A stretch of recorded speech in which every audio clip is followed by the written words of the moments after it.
ฝึกอ่านภาษาไทยใหญ่วันนี้เราจะมาฝึกอ่านสระโอกันสระโอ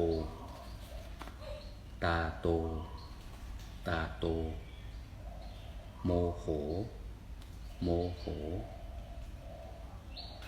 ไฮโลไฮโลตาโตตาโตความใจลาดว่าตาใหญ่ตาใหญ่โมโหโมโหความใจลาดว่าใส่หลำใส่หลำใส่กำไฮโล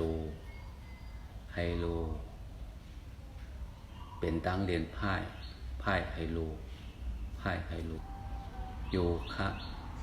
โยคะโลมาโลมายูโตยูโต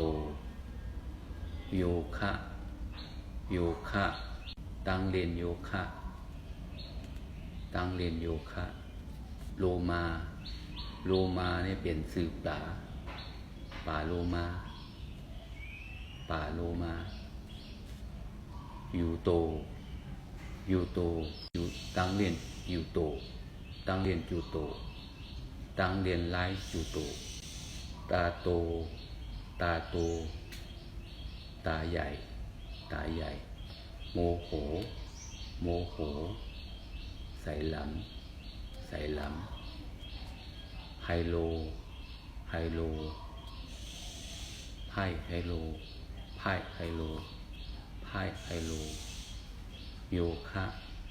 โยคะตั้งเรียนโยคะ